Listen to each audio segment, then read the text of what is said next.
اس کی ہرنی جیسی آنکھیں میری سرار کو سمجھنے کے لیے ایک دم سے پھیل گئی۔ میں بیان نہیں کر سکتا تھا کہ ان ظالی آنکھوں میں سارے جہاں کا حسن کس طرح سے مٹایا تھا، جو اپنا ٹائم کر کے مجھے کہیں کا نہیں چھوڑ رہا تھا۔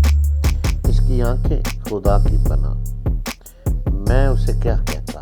میں اسے یہی بس بتا رہا تھا کہ یہ میں آپ کو جو بتا رہا ہوں یہ راز کی بات ہے، کسی کو بتائے گی تو نہیں بتاؤں گی تو جلدی بولنا۔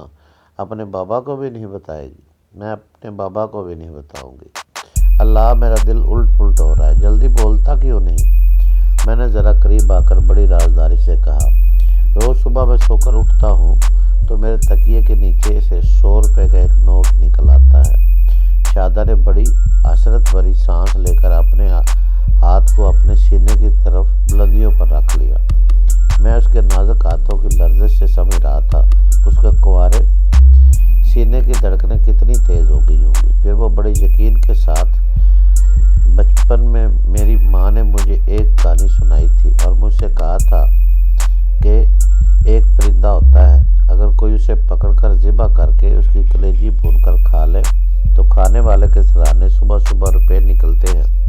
میں نے بڑی مشکل سے اپنی ہنسی کو ضبط کیا۔ ایسی کہانیاں میں بچے اپنی ماؤں، نانیوں، دادیوں سے ایسی کہانیاں اکثر سنا کرتے ہیں۔ میں نے کہا، تمہاری ماں نے ٹھیک کہا تھا، میں نے بھی اما کی کلیجی کھائی تھی، لیکن اما نے اپنی کلیجی کھلانے سے پہلے تاکید کر دی تھی کہ یہ راز کسی کو نہ بتاؤں، اگر بتاؤں گا تو پھر میرے سرانے سے روپے نہیں نکلیں گے۔ تم اپنی بیلا کی قسم کھا چکی ہو، اس لیے میں نے تمہیں راز بتا دیا۔ اب اگر تم بابا سے بھی بات کہو گی تو پھر میرے تکیے کے نیچے سے روپے نہیں نکلیں گے۔ کیا تم مجھے کنگال بنانا پسند کرو گی؟ نہیں، تم بہت اچھے ہو، تم نے مجھ پر بھروسہ کیا ہے۔ میں یہ بات کسی سے نہیں کہوں گی، مگر ایک شرط ہے۔ وہ کیا؟ میں نے پوچھا۔ دیکھو بابو، میں تمہاری رازدار ہوں، اس لیے جب تک تیرے سرانے سے روپے نکلتے رہیں گے تو روز صبح مجھ کو 1 روپیہ دے دیا کرنا۔ میں بابا سے نئے کپڑے بنانے کے لیے کہتی ہوں تو وہ ٹال دیتا ہے۔ اب میں خود اپنے پیسوں سے کپڑے بنواؤں گی۔ اگر بابا نے پوچھا کہ تجھے کپڑے بنانے کے لیے پیسے کہاں سے مل گئے تو کیا جواب دوں گی؟ وہ اپنی ٹھوڑی پر ہاتھ رکھ کر سوچتی ہوئی بولی، ہاں میں یہ تو بھول ہی گئی تھی، کیا جواب دوں گی؟ بابا کو تیرا راز بتا بھی نہیں سکتی، مجھے اتنی چلاکی بھی نہیں آتی کہ جھوٹ بول سکوں۔ بابا بڑا چلاک ہے، بیلا کی قسم کھلا کر سچ گلوا لیتا ہے۔ میں نے کہا، پھر تو بڑی مشکل ہے، مجھے پیسے دینے میں انکار نہیں، مگر تو اپنا برا بھلا سوچ لے، بابا آئے تو میرے لیے کھانا بھیج دینا، میں جا رہا ہوں۔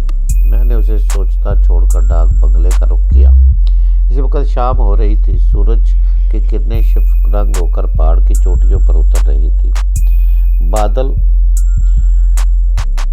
اپنی مرضی کے مطابق ایک دوسرے میں گڈ مڈ ہو کر وادیوں میں تیر رہے تھے۔ میں ڈاک بنگلے میں جانے کی بجائے دوسری طرف نکل گیا۔ قدرت کا ایسا حسن بار بار دیکھنے میں نہیں آتا۔ اس کے حسین نظاروں سے لطف اٹھاتا ہوا ڈاک بنگلے سے دور نکل گیا۔ بہت دور ایک چھوٹے سے ٹیلے پر بیٹھ کر نشیب کی طرف دیکھنے لگا۔ دور بستیوں میں بڑے بڑے مکانات چھوٹے چھوٹے کھلونوں کی طرح نظر آ رہے تھے۔ چھت کی چمنیوں سے دھواں نکلتا ہوا ظہر میں جذب ہو رہا تھا۔ کچھ دیر سکون رہنے کے بعد میں نے بیلونڈو کے دماغ میں جھانکا۔ میں نے مناسب وقت پر اس کے دماغ کو پڑھنا شروع کیا تھا، کیونکہ اس وقت وہ سوچ کے ذریعے ماسٹر یوشے سے گفتگو کر رہا تھا۔ وہ بتا رہا تھا کہ اس کے کچھ آدمی لاہور میں ہیں اور فراد کی کوٹھی کی نگرانی کر رہے ہیں۔ جیسے اس کوٹھی کا کوئی فرد نظر آئے گا ویسے ہی اس سے فراد کے متعلق معلومات حاصل کی جائیں گی۔ وہ اپنے کچھ آدمیوں کے ساتھ اس وقت پنڈی میں ہے۔ اس کا ایک آدمی زلیخا کی کوٹھی کی نگرانی کر رہا ہے، لیکن توقع ہے کہ ہوٹل سے فرار ہونے والا فراد اب زلیخا کی کوٹھی کا رخ نہیں کرے گا۔ اس کے جواب میں ماسٹر یوشے کی سوچ سنائی دی۔ وہ کہہ رہا تھا کہ فرحت علی ابھی تک میری سمجھ میں نہیں آیا ہے۔ کیا ایک عام شخص اتنا چلاک ہو سکتا ہے کہ وہ مجھ جیسے ٹیلی پیتھی جاننے والے سے بچ کر نکل جائے؟ یہ بات معلوم ہو چکی ہے کہ وہ گونگا نہیں ہے۔ سوال یہ پیدا ہوتا ہے کہ اس نے خود کو کیوں گونگا بنا رکھا ہے؟ اس سوال کا یہی جواب سمجھ میں آتا ہے کہ وہ کسی طرح میری شخصیت سے واقف ہو گیا ہے۔ شاید اسٹوفر یا جلا سے اسے معلوم ہو گیا ہے کہ مجھ جیسے ٹیلی پیتھی جاننے والے کے متحد رہ کر کام کر رہے تھے۔ ہاں یہی بات ہے، سمندر کے ایک ساحلی کاٹیج میں میرے 2 آدمیوں سے اس کا سامنا ہوا تھا۔ وہاں اس نے میرے آدمیوں کو لائٹر جلانے کی مہلت نہیں دی تھی۔ وہ نہیں چاہتا تھا کہ میرا کوئی اعلیٰ کار اس کی آنکھوں میں جھانکے یا اس کی آواز سنے، کیونکہ میں ان 2 ذرائع سے ہی اس کے دماغ تک پہنچ سکتا تھا۔ اس طرح وہ محتاط ہو کر میرے لیے بہت پرسرار بن گیا ہے۔ ہر لمحہ میری دلچسپی اس میں بڑھتی جا رہی ہے۔ بیلمنڈو، تم خود کو ناقابل شکست کہتے ہو۔ تمہیں اپنے مارشل آرٹ اور جسمانی قوت پر بڑا ناز ہے، مگر فرات کی ذہانت کے آگے یہ سب ہیچ ہے۔ بیلمنڈو کے دماغ سے پتہ چلا کہ وہ اس بات پر غرا رہا ہے۔ اس کی جلائی ہوئی سوچ نے کہا، تم اور فرات دونوں ہی بزدل ہو۔ اگر میری صلاحیتوں کو آزمانا چاہتے ہو تو ایک بار میرے سامنے آ کر دیکھو۔ ماسٹر یوشے کی سوچ نے کہا، اپنی صلاحیتوں کے بل پر دوسروں کو بزدل سمجھنا نادانی ہے۔ تم اب تک جنہیں شکست دیتے آئے ہو وہ تمہارے مقابلے میں کم صلاحیتیں رکھتے تھے۔ کچھ جسمانی طور پر ناقابل شکست ہوتا ہے، کچھ ذہنی طور پر برتری حاصل کرتا ہے۔ جنگل کے شیر سے کوئی لڑنے نہیں جاتا، اسے اپنی ذہانت سے گھیر کر شکار کیا جاتا ہے۔ اس خطرناک کھیل کے دوران ہم میں سے کوئی بھی بزدل نہیں ہے، ہم سب اپنی اپنی صلاحیتوں کو آزما رہے ہیں۔ جو کامیاب ہوگا اسے برتری حاصل رہے گی۔ میرا مشورہ ہے، فرات تک پہنچنے کے لیے شیر کی قوت سے نہیں، انسانی ذہانت سے کام لو۔ فرات جس شہر سے غائب ہوا ہے، تم اس شہر سے باہر جانے والے راستوں کو اپنے ذہن میں رکھو۔ میں یقین سے کہتا ہوں کہ وہ دماغی صلاحیتیں جاننے والا زیادہ دور نہیں جائے گا۔ تم بہت دور تک سوچو گے اور وہ تمہارے ارد گرد ہوگا، تمہیں چکر دیتا رہے گا۔ تم ابھی جہاں ہو وہاں جم کر بیٹھ جاؤ اور صرف اپنے آدمیوں سے کام لیتے رہو۔ میرا خیال ہے اس نے تمہیں دیکھ لیا ہے، تمہیں وہ شکل سے اچھی طرح پہچان لیا ہے۔ اس نے تمہیں جہاں بھی وہ دیکھے گا وہاں سے فرار ہو جائے گا۔ بہتر یہی ہے کہ تم ایک جگہ خاموشی سے بیٹھ کر کام کرو۔ ماسٹر یوشے اسے مشورے دے رہا تھا اور میں ان مشوروں کو سنتا جا رہا تھا۔ کچھ دیر بعد ماسٹر یوشے نے اس سے سوچ کر رابطہ ختم کر دیا تو میں بھی پہاڑوں کے پرکیف ماحول میں واپس آ گیا۔ مجھے یہ معلوم ہو چکا تھا کہ بیلمنڈو اب کچھ دنوں کے لیے پنڈی میں ہی جمع رہے گا، لیکن میں تالاب کے ٹھہرے ہوئے پانی کی طرح ایک جگہ رک نہیں سکتا تھا۔ میں نے اسے ٹکرانے کا فیصلہ کر لیا تھا، لیکن کسی تدبیر سے اس کا سامنا کرنا ہوگا۔ وہ تدبیر ابھی میرے دماغ میں نہیں آئی تھی۔ مجھے بہت سوچ سمجھ کر ماسٹر یوشے کے اس اہم اعلیٰ کار کو بیکار بنانا تھا، کیونکہ جب بھی میں بیلمنڈو سے میرا سامنا ہوتا، اس سے آنکھیں ملاتا، اس سے باتیں کرتا تو ماسٹر یوشے اس کے ذریعے میرے دماغ تک پہنچ جاتا۔ اب میں بیلمنڈو کے سامنے گونگا بن کر بھی نہیں رہ سکتا تھا۔ یہ معلوم کرنے کے بعد کہ میں گونگا نہیں ہوں، پتہ نہیں اس نے کتنے آدمیوں کو میری نگرانی پر لگایا ہوا تھا تاکہ اس کی زبان کھلوا کر ان کے پیچھے بیٹھے ہوئے فرات کو ڈھونڈا جا سکے۔ بہرحال نہ تو اب میں اس کے سامنے گونگا بن سکتا تھا، نہ ہی تاریک شیشوں کی اینک لگا کر اپنی آنکھیں چھپا سکتا تھا۔ ایسی صورت میں اس کا سامنا کرنا گویا خود کو خطرے کو دعوت دینا تھا، مگر اب میں دشمن کے آگے بھاگ نہیں سکتا تھا۔ وہ مجھے بزدل سمجھ رہا تھا، میں اسے بزدلی اور دلیری کا فرق سمجھانا چاہتا تھا۔ میں ٹیلے پر سے اٹھ کر ڈاک بنگلے کی طرف جانے لگا۔ شام کا اندھیرا پھیل چکا تھا، فضا نمی سے بوجھل ہو چکی تھی۔ دور مکانات سے ہلکی ہلکی روشنیاں چلک رہی تھی۔ چند قدم آگے جا کر میں رک گیا۔ مجھے شاداں کی آواز سنائی تھی۔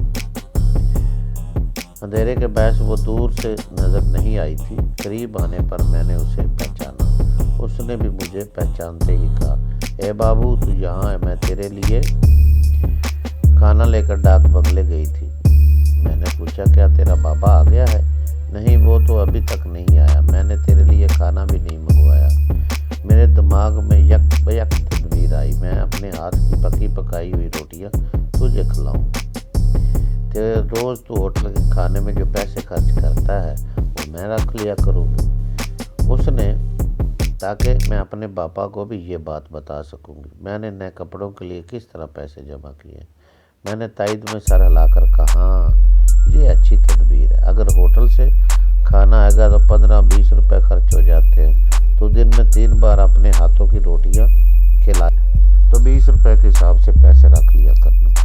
وہ خوش ہو کر بولی، بابو اس طرح تو مجھے دن میں 3 بار روپے مل جائیں گے، کیا تو 4 بار نہیں کھا سکتا؟ اس کی بات سن کر میں بے اختیار ہنسنے لگا۔ اپنا بچپن گزرے ایک زمانہ بیت گیا تھا۔ ایک زمانے کے بعد ایسے بچوں کی معصوم باتیں سن کر ایسا محسوس ہو رہا تھا جیسے شادہ کے سامنے میں خود بچہ بن گیا۔ ایسی معصومیت، ایسی ہی باتیں ہوتی ہیں جن سے زندگی کی سچی مسرتیں حاصل ہوتی ہیں۔ بے انتہا دولت سے ایسی مسرتیں نہیں خریدی جا سکتی، بلکہ ہم مسرتوں کے فریب میں مصیبتیں خریدتے رہتے ہیں۔